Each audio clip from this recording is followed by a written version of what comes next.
আসসালামু আলাইকুম এভরিওয়ান, আংশিক ভগ্নাংশের দ্বিতীয় পর্বে তোমাদের সবাইকে স্বাগতম। গত পর্বে আমরা দেখেছিলাম কিভাবে প্রকৃত ভগ্নাংশ অর্থাৎ কোনো ভগ্নাংশের লবের মাত্রা হরের মাত্রা থেকে ছোট হলে কিভাবে আংশিক ভগ্নাংশে প্রকাশ করতে পারি। আজকে আমরা টাইপ 2তে দেখব, যদি লবের মাত্রা এবং হরের মাত্রাটা সেম হয় তাহলে আমরা কিভাবে আংশিক ভগ্নাংশে প্রকাশ করতে পারি। তো চলো আমরা একটা ভগ্নাংশ নিয়ে নিই,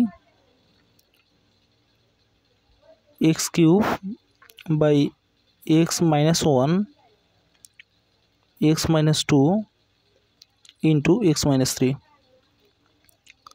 দেখো তো এখানে লবের মাত্রা কত, এখানে লবের মাত্রা 3, হরের মাত্রা কত হবে, হরের মাত্রাও 3 হবে। দেখো তুমি যদি এটাকে গুণ করো, গুণ করলে বাবা x³ - 6x² প্লাস 11x - 6।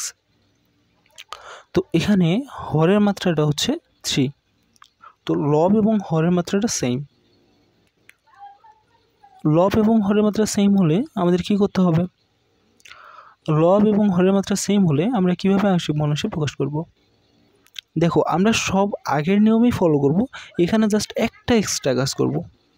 আচ্ছা দেখো তো আমরা আগে কি করেছিলাম, এখানে 3টা উৎপাদক রয়েছে, তাই আমাদের 3টা ভগ্নাংশ যোগফল আকারে লিখতে হবে। তো আমরা এখানে 3টা ভগ্নাংশ নেব, আমরা এখানে 3টা ভগ্নাংশ নেব, আমরা এখানে 3টা ভগ্নাংশ নেব, ঠিক আছে। এবার দেখো প্রথম উৎপাদকটাকে আমরা প্রথম ভগ্নাংশের নিচে লিখলাম, দ্বিতীয় উৎপাদকটাকে আমরা দ্বিতীয় ভগ্নাংশের নিচে লিখলাম, তৃতীয় উৎপাদকটাকে আমরা তৃতীয় ভগ্নাংশের নিচে লিখব। এবার দেখো আমাদের লবগুলোতে ধ্রুবক বসাতে হবে, তো আমরা এখানে প্রথম ভগ্নাংশের ধ্রুবকটাকে ধরে নিলাম a, দ্বিতীয় ভগ্নাংশের ধ্রুবকটাকে ধরে নিলাম b এবং তৃতীয় ভগ্নাংশের ধ্রুবকটাকে ধরে নিলাম c। দেখো আমি বলেছিলাম এখানে, দেখো আমি একটু আগেই বলেছিলাম এখানে যেহেতু লব এবং হরের মাত্রাটা সেম, এজন্য এখানে একটা এক্সট্রা কাজ করতে হবে। এই এক্সট্রা কাজটা কি, দেখো তুমি যদি দেখো লব এবং হরের মাত্রাটা সেম থাকে তাহলে তুমি জাস্ট এর সামনে একটা 1 যোগ করে দিবা। এই 1টা কেন যোগ করলাম ভাইয়া, আচ্ছা আমি একটু দেখাই আমরা এখানে 1 কেন যোগ করলাম। দেখো আমাদের ভগ্নাংশটা ছিল x³ আর নিচে x³ - 6x² প্লাস 11x - 6। আচ্ছা দেখো আমাদের হরে থাকছে x³ - 6x² প্লাস 11x - 6। দেখো আমি এবার এই হরটাকে কপি করে জাস্ট এখানে বসিয়ে দেব। দেখো x³ - 6x² প্লাস 11x - 6। আচ্ছা তুমি একটু খেয়াল করো তো ভাইয়া, এখানে আমাদের শুধুমাত্র ছিল x³ কিন্তু আমরা -6x² প্লাস 11x - 6 এগুলোকে জোর করে নিয়ে এসেছি। দেখো এখানে -6x² ছিল না তো, জোর করে নিয়ে এসেছে, প্লাস 11x ছিল না তো, জোর করে নিয়ে এসেছে, এখানে -6 ছিল না তো, জোর করে নিয়ে এসেছে। দেখো এবার আমরা এই -6x² ভ্যানিশ করার জন্য এদিক +6x² দেব, আবার 11xকে ভ্যানিশ করার জন্য -11x দেব। এবার -6 একটা এক্সট্রা আছে, এই -6কে ভ্যানিশ করার জন্য এই +6 দিয়ে দিলাম। এবার দেখো এগুলো সব কাটা চলে যাচ্ছে, আমাদের এখানে শুধুমাত্র x³ পড়ে থাকে। এবার আমরা এটাকে জাস্ট ভাগ করে দেব। দেখো x³ - 6x² প্লাস 11x - 6 নিচে x³ - 6x² plus 11x - 6 plus 6x² - 11x plus 6, নিচে থাকবে x cube minus 6x square 11x minus 6।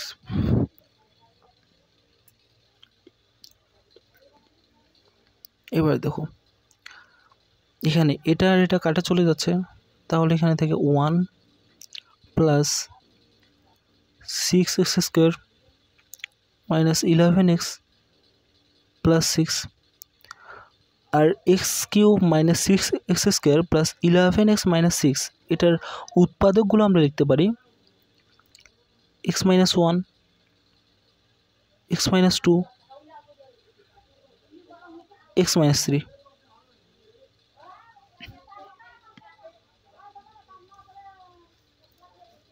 এবার বুঝতে পারছো এই এক্সট্রা ওয়ানটা কোথা থেকে আসলো? এই দেখো 1 প্লাস, দেখো এখানে লবের মাত্রাটা হচ্ছে 2, আমাদের হরের মাত্রা এখানে 3, এটা আমাদের টাইপ 1-এর সাথে মিলে যায়। দেখো এবার এটাকে যদি আমরা আংশিক ভগ্নাংশে প্রকাশ করি, এখানে 3টা উৎপাদক রয়েছে, আমরা 3টা ভগ্নাংশ নিব।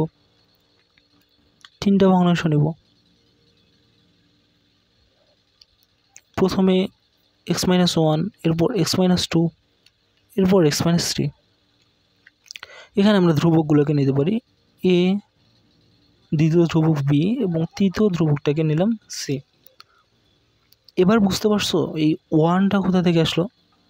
তো তোমাকে ম্যাথ করার সময় এই 1 তুমি কোথা থেকে পেয়েছো এটা তোমাকে দেখাতে হবে না, তুমি ডিরেক্ট জাস্ট এই লাইনটা লিখে দিবা।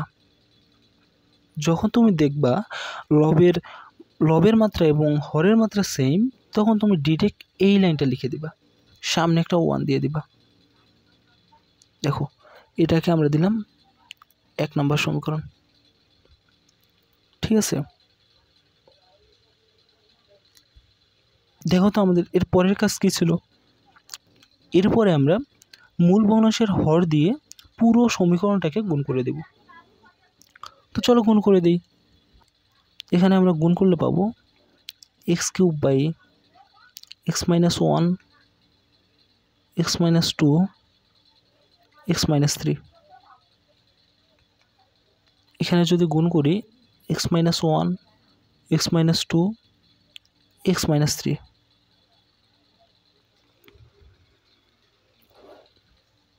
এরপরে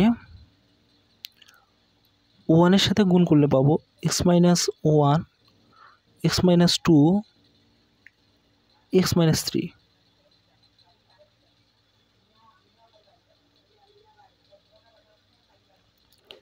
এরপরে দেখো a বাই এক্স মাইনাস 1, এখানে যদি আমরা গুণ করি, দেখো আমাদের এদিকে জায়গা নেই, আমি একটু নিচে লিখি x minus 1, x minus 2, x minus 3। আবার b বাই এক্স মাইনাস 2, এখানে যদি আমরা গুণ করি তাহলে পাবো x minus 1, x minus 2, x minus 3। আমাদের শেষে আরেকটা ভগ্নাংশ রয়েছে, দেখো c বাই এক্স মাইনাস 3। এখানে যদি গুণ করি x minus 1, x minus 2, x minus 3। দেখো এবার আমরা এটাকে একটু সিম্পলিফাই করি। আমরা প্রথমে পাচ্ছি এক্স কিউব, এরপর x minus 1, x minus 2, x minus 3। এরপরে প্লাস, দেখো এখানে এক্স মাইনাস 1 কেটে যাচ্ছে, এখানে থেকে a into x minus 2, x minus 3। আবার এখানে এক্স মাইনাস 2 কেটে যাচ্ছে, এখানে থেকে b into x minus 1 into x minus 3। এবার দেখো তৃতীয় ভগ্নাংশে এখানে এক্স মাইনাস 3 কেটে যাচ্ছে, এখানে থেকে c into x minus one into x minus two.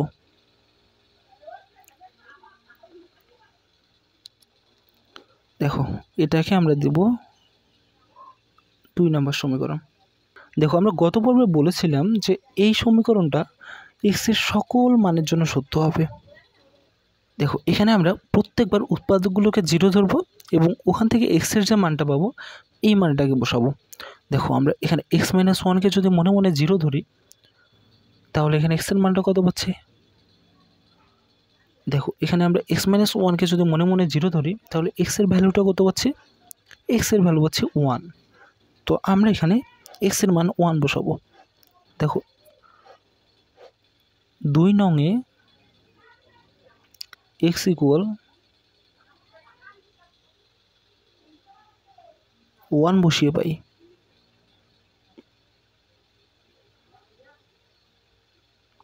X equal 1 বসিয়ে পাই। আচ্ছা দেখো এক্সের মান 1 বসালে আমরা পাচ্ছি 1, এদিকে পাবো 0, এরপরে হচ্ছে এখানে পাবো a ইন্টু 1 মাইনাস 2, 1 মাইনাস 3, আবার এটাও 0 হয়ে যাবে, আবার এটাও 0 হয়ে যাবে। দেখো তাহলে এখান থেকে আমরা a এর মানটা কত পাচ্ছি? 1, সরি এখানে ইকুয়াল হবে, তাহলে আমরা পাচ্ছি 1 ইকুয়াল 1 থেকে 2 মাইনাস করলে -1, আবার 1 থেকে 3 মাইনাস করলে -2, তাহলে মাইনাসে মাইনাসে প্লাস হয়ে যাচ্ছে। তাহলে এখানে 2a, তাহলে আমরা এর মান পাচ্ছি হাফ।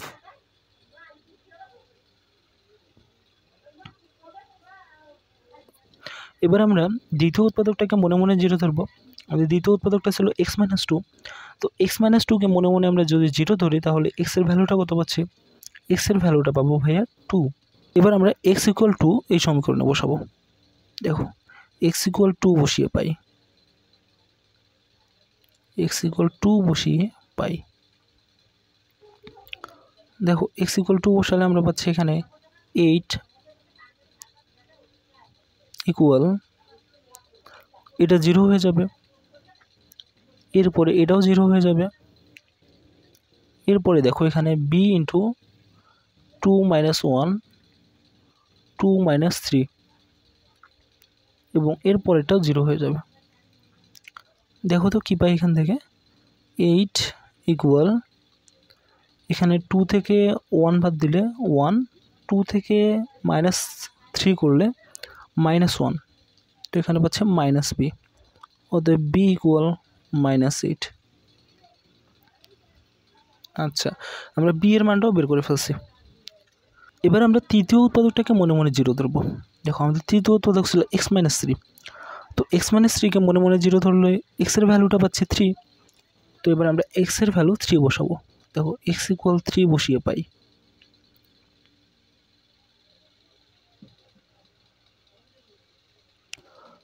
x ইকুয়াল 3 বসালে আমরা এদিকে পাচ্ছি 27, এটা আমরা পাবো 0, এরপরে এখানেও পাবো 0, এরপরে এখানেও আমরা পাবো 0, এরপরে c ইন্টু x এর মান যদি 3 বসাই 3 মাইনাস 1, 3 মাইনাস 2, দেখো তো এটা ক্যালকুলেশন করলে কি আসে? 27 ইকুয়াল 3 থেকে 1 বাদ দিলে এখানে পাবো 2, এখানে 3 থেকে 2 বাদ দিলে এখানে পাবো 1, তাহলে 2c, এখান থেকে আমরা c এর মানটা পাচ্ছি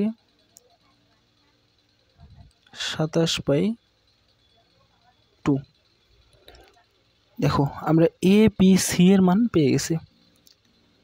আমাদের অঙ্ক কিন্তু এখানেই শেষ না, এবার আমাদের a b এবং c এর মান 1 নম্বর সমীকরণে বসাতে হবে।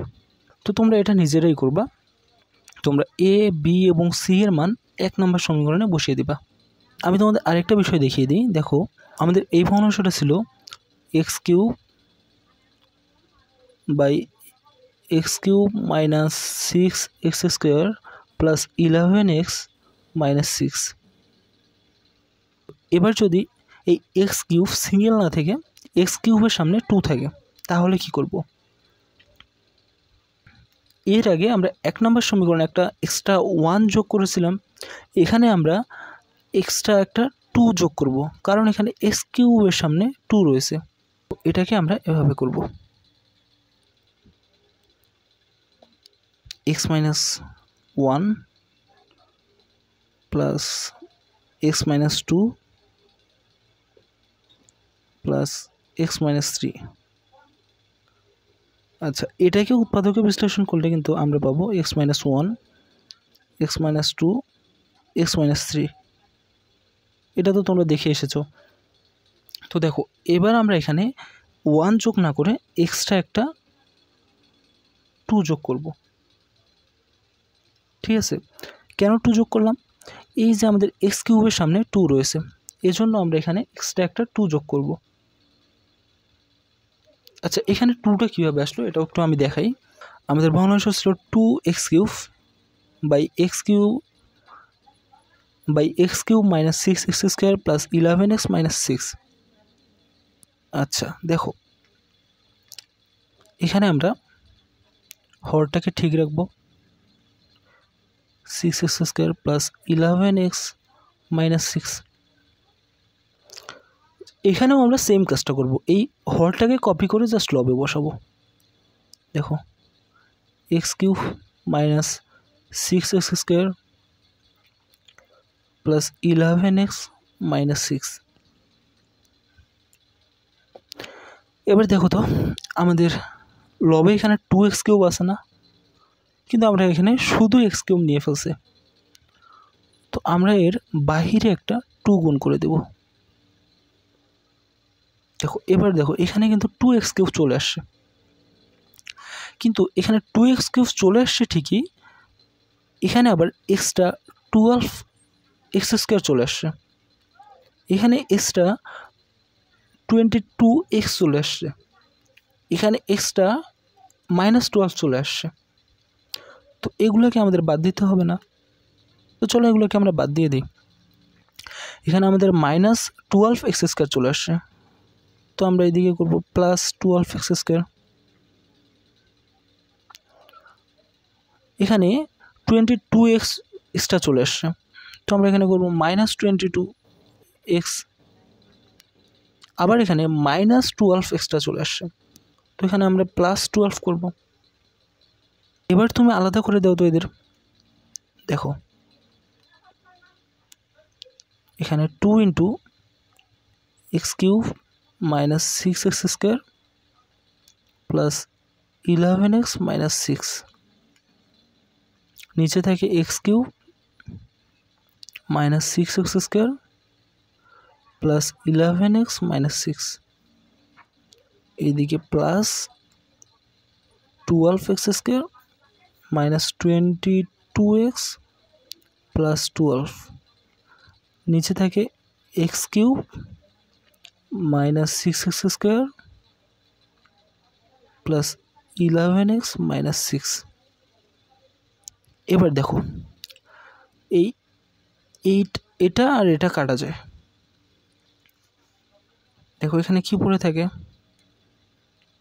এদিকে একটা 2 পড়ে থাকে plus 12x square minus 22x plus 12, নিচে থাকে x cube minus 6x square plus 11x minus 6।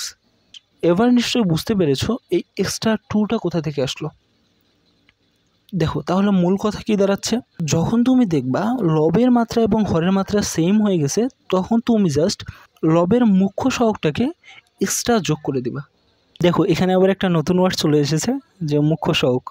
আচ্ছা, মুখ্য সহগটা কি একটু বলে নেই। কোনো একটা রাশির মধ্যে সর্বোচ্চ মাত্রাযুক্ত পদটাকে বলা হয় মুখ্য পদ। দেখো এখানে সর্বোচ্চ মাত্রা কত, সর্বোচ্চ মাত্রা 3, তো এই এক্স কিউবটাকে বলা হবে মুখ্য পদ।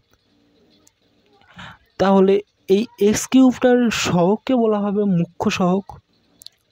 দেখো এখানে যেহেতু আর কিছু নেই, এখানে সর্বোচ্চ মাত্রা হচ্ছে 3 এবং সর্বোচ্চ মাত্রাযুক্ত পদ হচ্ছে এক্স কিউব। তাহলে এক্স কিউবটাকে আমরা বলবো মুখ্য পদ, এই মুখ্য পদের সহগটাকে বলবো মুখ্য সহগ। আশা করি বুঝাতে পেরেছি। তাহলে এর সামনে 2 যদি থাকে বা 2 ছাড়াও অন্য যে কোনো সংখ্যা থাকে, আমরা এখানে আগের মতো সমীকরণ গঠন করে সমাধান করে ফেলব।